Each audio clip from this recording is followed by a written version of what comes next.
Hello guys, in this video we will be learning about identity and access management. So what this is and how would we be able to work with it.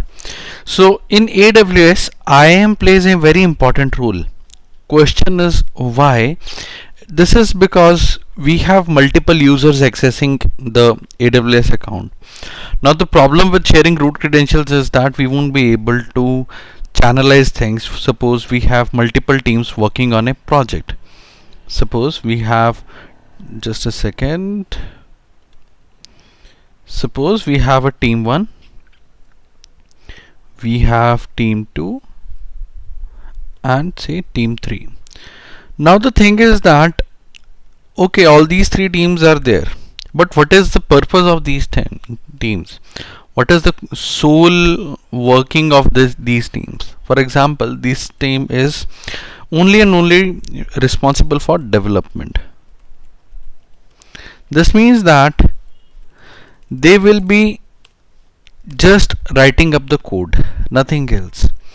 There is a team which is for, say, who is working for provisioning of resources.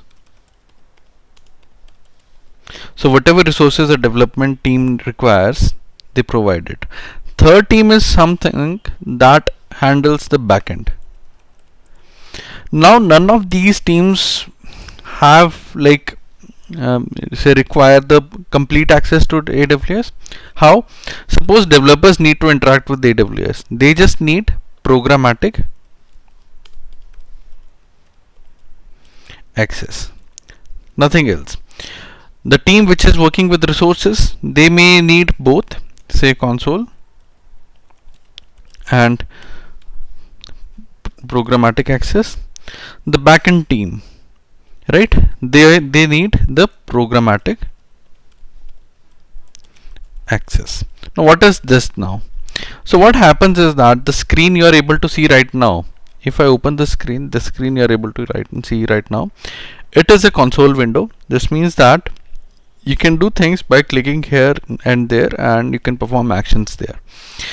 What is programmatic access? Programmatic access is completely command line access. We have different ways of accessing it. Say we have APIs, we have shell commands. So there are a lot of things in CLI. We can interact with AWS in CLI as well. Now the question comes up, how would we be able to tell that this person has this access and this person has that access? For example, user 1 has console access, user 2 has, say, CLI access. Now question comes up, how would you be able to manage this thing and how would you be able to perform all these things? Sharing root credentials are not suggested anytime.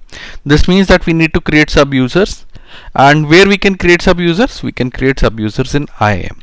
IAM is the place which provisions a lot of things. It allows you to have the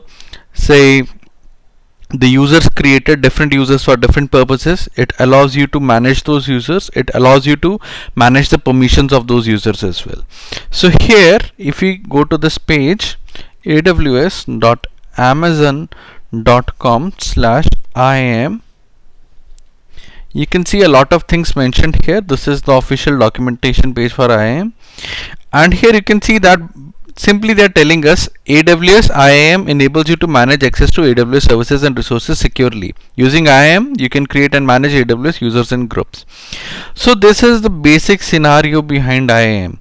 You create users so that they have the limited access to things that or you can say that resources that are required, nothing else. For example, I have a user who just needs to deal with EC2. He doesn't need to deal with anything else.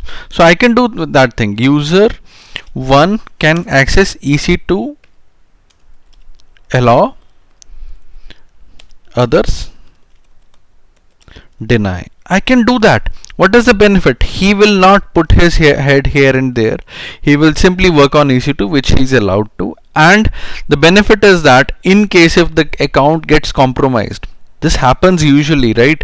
In a rare case scenario, the accounts get compromised. In this case, the person who is working with EC2 only would be the person who has hacked this user's account will be able to deal with EC2 only. Other things will not get suffered, right? Are safe in this case. So this means that I can get to know that okay, I have provided EC2 access to 5 users.